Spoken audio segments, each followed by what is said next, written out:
Hallie Jo Michelson Cooper. This is the fourth piece by piece video for the Phoenix series. The piece I have with me today is Weighted Walk.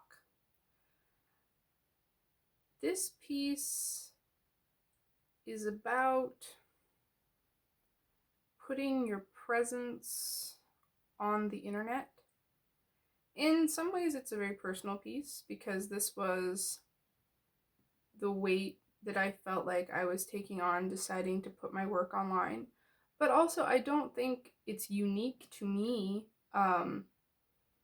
There is something very disconcerting about deciding to draw eyeballs out on the web and not knowing what the impact of the watching will bring you.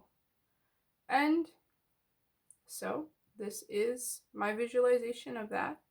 I'm pretty happy with how it turned out. I think the depth was what I wanted. I'd like it to have even more depth, but I think it's effective.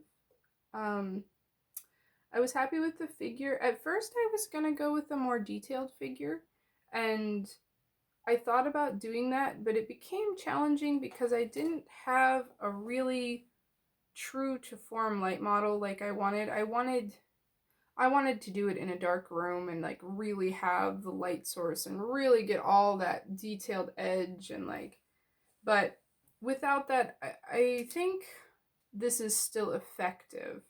And I was still happy with the way I did my form. I'm happy with the presence of the eyes.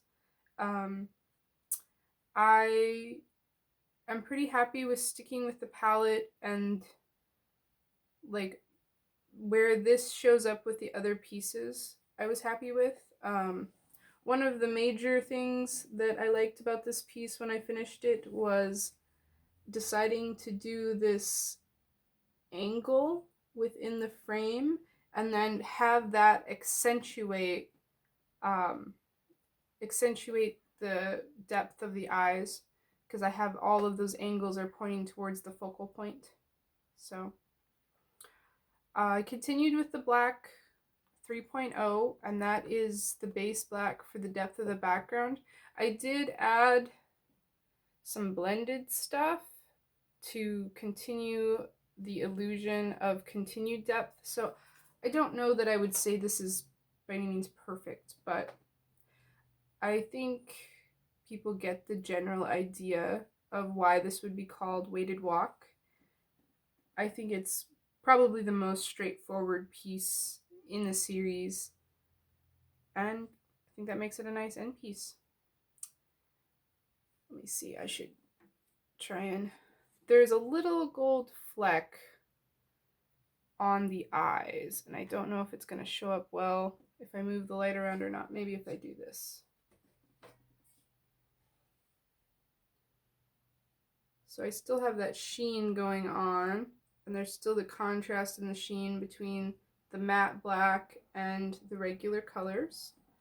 I was really happy with how I did the torch. I actually borrowed this sun design from a Louis Sullivan decor sun that I saw. I just really liked doing the rays in those dots, and actually deciding to just do 7 rays was really nice. So he's one of my favorite artists, and even though most of his work is in architecture, I admire his use of symmetry and form.